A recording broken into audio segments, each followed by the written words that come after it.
Olá, sejam muito bem-vindas e bem-vindos ao Patrícia Galvão Podcast. Eu sou Marisa Sanematsu, diretora de conteúdo do Instituto Patrícia Galvão. E este é o segundo episódio da série Percepções da População Brasileira sobre Feminicídio, que tem como objetivo debater os dados da pesquisa realizada pelos institutos Patrícia Galvão e Locomotiva com apoio do Fundo Canadá. Olá, eu sou Eliane Barros, editora de conteúdo do Instituto Patrícia Galvão. No programa de hoje, convidamos a promotora de justiça, Valéria Scaranci, do Ministério Público do Estado de São Paulo, para falar sobre as percepções sobre a responsabilização do autor de feminicídio e a culpabilização da mulher. Seja muito bem-vinda, doutora Valéria. Peço que você se apresente, por gentileza. Olá, Marisa, Eliane.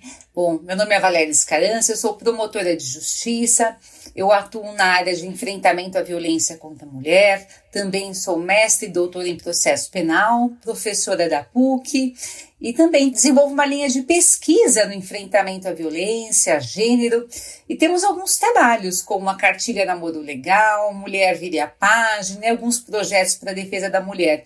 É uma honra e é uma alegria estar com vocês para debater um tema tão importante. Muito obrigada, promotora Valéria, pela sua presença no Patrícia Galvão Podcast.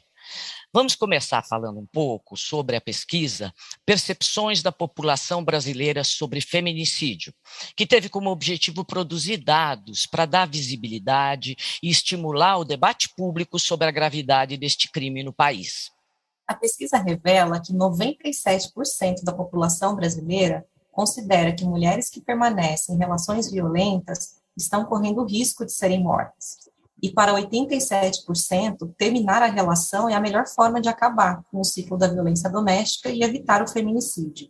Por outro lado, 49% das mulheres e homens entrevistados pela pesquisa percebem que o rompimento da relação é justamente o momento de maior risco de assassinato das mulheres. Promotora Valéria, pela sua experiência, você diria que essa percepção da população condiz com a realidade enfrentada pelas brasileiras que sofrem violência doméstica? E como essas mulheres podem sair dessa situação que parece sem saída? Pois é, Marisa, esses dados são realmente impressionantes. Há um aspecto muito positivo, que é a conscientização quanto à violência.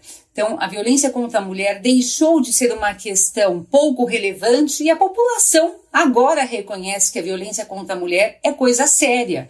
Então, 97% da população considera que uma mulher em situação de violência pode ser uma vítima de feminicídio.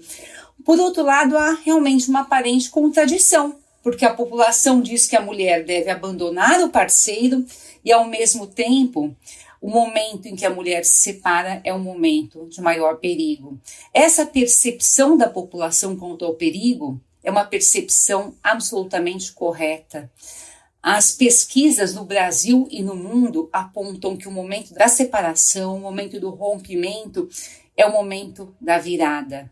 É o momento em que a mulher realmente pode correr risco de morte. Até a pesquisa do Ministério Público, raio-x do feminicídio, aponta isso. Então, como é que a mulher pode se libertar de uma relação violenta? Em primeiro lugar, é importante que a mulher identifique os sinais de uma relação abusiva, para que aquela relação não se torne uma relação violenta. Para isso, nós temos trabalhos como a Cartilha Namoro Legal.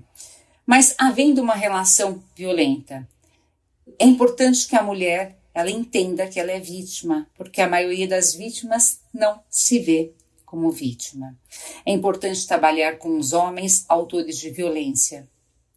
É importante dimensionar o risco, porque cada caso é um caso, cada agressor é um agressor, cada vítima é uma vítima. Aplicar as medidas protetivas, porque apesar do preconceito que existe em relação às medidas protetivas, em 97% dos casos, quando as mulheres recebem medidas protetivas, elas estão potencialmente salvas. E o mais importante, não se calar, romper o silêncio, porque é uma mulher que fala, uma mulher que não se isola, é uma mulher que está potencialmente protegida e salva e acolhida. Muito obrigada, doutora Valéria. Vamos trazer mais alguns dados da pesquisa realizada pelos Institutos Patrícia Galvão e Locomotiva. 65% dos entrevistados consideram que o homem que comete feminicídio é o responsável pelo crime e deve ser punido. Mas 1 em cada 3 também culpa a mulher pelo feminicídio. Promotora Valéria, por que a população ainda considera que a culpa de um feminicídio pode ser da própria mulher? E, na sua avaliação, essa culpabilização da vítima também se reproduz nos sistemas de segurança pública, saúde e justiça? O Brasil é um país de uma contradição gigantesca. É o país do carnaval, mas é o país em que a mulher ainda é responsabilizada pelo feminicídio, pela própria violência que sofre. O machismo, ele é estrutural e é estruturante. Está presente em todas as estruturas sociais. As leis evoluíram, mas é mais fácil mudar as leis do que mudar a sociedade. Infelizmente, ainda se culpa a mulher, até porque o homem autor de violência tem um perfil de bom cidadão, o perfil de bom moço. Socialmente, ele se porta como aquele homem acima de qualquer suspeita. Por outro lado, a vítima, muitas vezes, ela nega essa violência, ela retoma o relacionamento com o agressor. E esse comportamento não é compreendido. Quando se trata de feminicídio, a questão ainda é mais complexa, porque aquele homem em plenário, ele se declara como um homem apaixonado. Diz para os jurados que ele ama aquela mulher, que ele perdeu a cabeça. E por vezes a vítima, quando sobrevivente, diz que perdoa o agressor na presença dos jurados. Então, a falta de compreensão em relação à violência contra a mulher também faz com que exista essa culpabilização ou essa revitimização da mulher. Mas sempre há uma boa notícia e nós somos pessoas que acho que nós temos essa função de levar a sociedade a passos largos e bem definidos na defesa da mulher. E a boa notícia é que as coisas estão mudando. Uma mudança recente foi a Lei Mari Ferrer, a Lei 12.245 de 2021, e essa lei diz que as vítimas, as mulheres, elas não podem ser revitimizadas. Então, as pessoas que atuam em audiência não podem usar linguagem, informações ofensivas, não podem ofender a dignidade da vítima. Isso vale para qualquer audiência. Então, é muito importante essa mudança. Agora, está escrito na lei que não pode haver revitimização. Obrigada, doutora Valéria, pelos seus comentários. Eu gostaria agora de trazer um último dado da pesquisa para a nossa conversa de hoje. Apenas 1 em cada 4 entrevistados acredita que, na maioria das vezes, os homens que ameaçam ou tentam matar suas atuais ou ex-parceiras são devidamente punidos.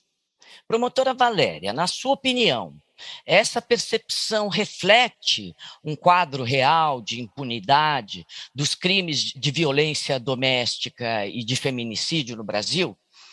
E se isso for uma realidade, o que é preciso fazer para mudar essa situação? É uma pergunta extremamente importante, até porque quando se fala em impunidade, se fala em frustração, sem aquela sensação de que não vale a pena romper o silêncio, não vale a pena lutar. Bom, o processo ele tem uma finalidade maior do que a pena, que é a proteção da mulher. Eu acho que é muito importante que a mulher consiga uma proteção e que ela tenha uma proteção ágil. Então, ainda que o agressor eventualmente seja absolvido, se a mulher tiver a sua proteção, a justiça cumpriu o seu papel, cumpriu a sua finalidade. Mas, realmente, quando se trata daquela criminalidade mais comum, então, por exemplo, a ameaça, as penas são ínfimas, são, na minha maneira de ver, insignificantes. Há 2 realidades.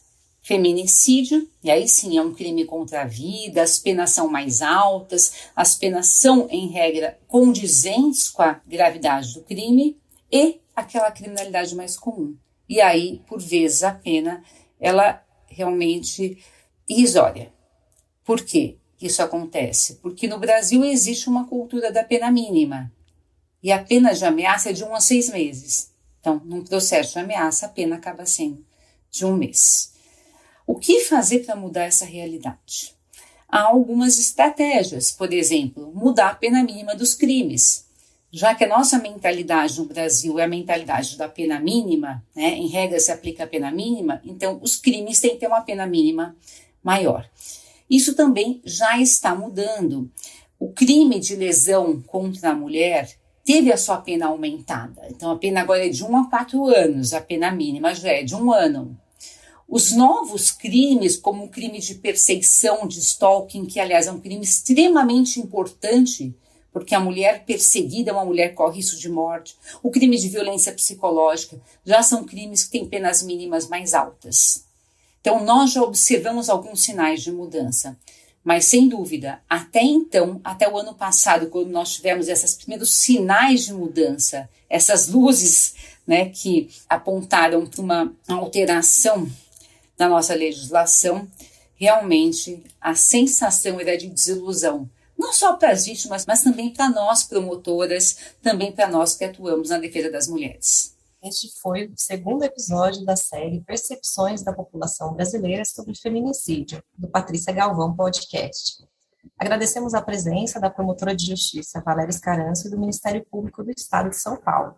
E para finalizar, gostaríamos que você deixasse uma mensagem sobre a responsabilidade do Estado e o que é preciso fazer para enfrentar esse grave contexto de feminicídios no país e garantir às mulheres o seu direito a uma vida sem violência. Em primeiro lugar, eu queria dizer que o enfrentamento à violência contra a mulher, ele não é um problema do Estado. A violência acontece ao nosso lado, a violência atinge as nossas amigas, as pessoas que amamos. O Estado não está em todos os lugares, mas as pessoas estão em todos os lugares. Então, se as pessoas se movimentarem, se as pessoas se mobilizarem, o Brasil será um país diferente. Eu acredito que nós já evoluímos muito. O Brasil ainda é um país violento, mas é um país em transformação. Nesse caminho, nós demos passos firmes e certos. E nesse caminho, as mulheres do nosso país estão, sim, mais protegidas. Nós precisamos acreditar que existe um futuro melhor. É isso. Muito obrigada, doutora Valéria, pelas suas análises e por essa sua mensagem de esperança, confiança em dias melhores para todas e todos, uma vida sem violência neste país. Bom, deixamos também agora um convite a todas e todos que estão nos ouvindo para que continuem nos acompanhando na Agência Patrícia Galvão e também em nossas redes sociais. O nosso site é o www.agenciapatriciagalvão.org.br e nas redes sociais vocês nos encontram no @ipatriciagalvão. Até breve.